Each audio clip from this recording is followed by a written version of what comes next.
Hello, everybody, and welcome to the best video podcast in baseball. I'm St. Louis Post-Dispatch baseball writer Derrick Goold, joined by an editor there at the Post-Dispatch. It's Nathan Mills. Nathan, I know you've been doing the hockey videos, so it's nice to have you come on over to the greener grass, so to speak, of baseball, Boy, out of the cold and into the warmth of I baseball. thought for sure you were going to say dark side for a second Oh, there. no, yeah, Come no. over to the dark side. Yeah, no, honestly, it feels better over here. I'm a baseball guy. Don't get me wrong, I love hockey, but baseball my whole life, played from 3 to, gosh, I don't even know, but I was never any good. So now I just, work covering it, like you do. Yeah, yeah. The World Series is going on as we're recording this. It's headed for game 6 in Toronto. The Blue Jays have 2 games to win one. The Dodgers have to win both if they're going to be a back-to-back champ. It's the first time that the Blue Jays have a chance to clinch a World Series. So, well, in 32 years. So, if you're like me and you were in high school at the time, you've had a few reunions since the Blue Jays had a chance to lift the trophy. Usually, Nathan, there's a part of the World Series that kind of gives us a window into what it takes to win the World Series.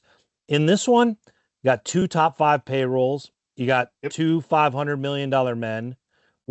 Do you see any larger truth to this postseason? Is it in the versatility of the pitchers, or is it just in the radical star power that wins? Well, I think a little bit of it is in the pitchers. Yeah, I mean, like you look at a guy like ES Savage and how great he's looked, right? And that's a maybe the best story in this World Series is watching him really kind of come into his own in such a big stage. But no, I think you kind of hit the nail on the head. A lot of times in the World Series, there are two different philosophies at play, right? There's a power hitting team and a slap hitting team, or something like that. Pitching dominant versus hitting dominant. These two teams feel very similar. It's a slugfest, clash of the Titans almost. And so, I don't know. Maybe it's a money thing. Maybe that's what you can say, but that Do hasn't you always uh, been the case. do you at all watch these World Series and try to triangulate how far the Cardinals are away from being in that peer group? Peer group with these two? No, no. Yeah. I think they're far enough away that it's not something that I try to project. But like the wild card games and stuff, yeah, definitely. I don't think they're Yeah. that far away from those guys. But from the Dodgers and Blue Jays, no, I don't even. I couldn't even begin to figure that out. I don't think. What do you think about how close they I are to think those guys? I mean I think they got a ways to go, and I'm really intrigued by how they get there with the kind of current framework with they're operating with. I mean, a lot remains to be seen. Over the past week, the Cardinals have kind of finalized what the front office will look like, or they're working to finalize what that'll look like, going into the first off season of Heim Bloom's time as president of baseball operations. So I think there's a lot to learn about the approach ahead for the Cardinals, and we start to see actions to match the words. So far, the actions have been broadening staff, have been the emphasis on continuity that Heim Bloom said in the press conference. So you have a lot of the same lieutenants and front office coming back, the ones who were hired by John Mozeliak, but they're being outfitted with larger staffs. Like Yeah, Randy Flores, who oversaw the draft. He's now getting, someone who's going to be in his department to oversee pro acquisition, which is an evaluation and a scouting job. And it looks like they're gonna add at least a scout. So they're gonna kind of fortify the amount of evaluators they have. At the same time, they're looking at tech, they're looking at innovation, and they're looking at the support staff to run that. They've also hired an international director, a local guy who from St. Louis, who is now going to be their new director of international scouting. And that's been a role that has been vacant for a while, really one that one of the assistant general managers has had to cover for in addition to his other duties. So I think yeah, what we're seeing an investment, but it's an investment in human capital, yeah. and how that translates then to on-field success. It sure seems like that takes time. It's almost like the Cardinals are a startup, right?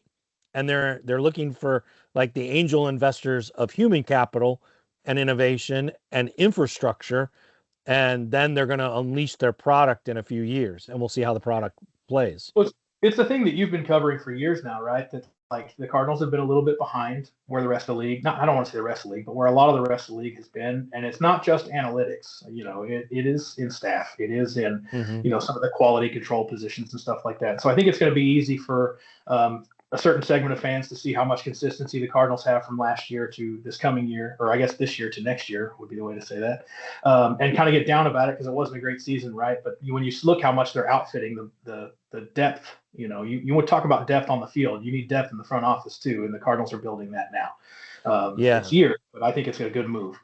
I've heard it's described as, there's going to be a significant sense of how many more people they have, but that does not mean that they're catching up. It's a sign of how far they had to go. And I Yeah, think we're seeing that. You mentioned Trey Savage, and this kind of brings us all back, right? Like you're about to have really the first class of Cardinal prospects. They were drafted under the Bloom umbrella. The Cardinals benefited from having two top seven picks. So JJ Weatherholt is sort of the first star prospect to come through the development system.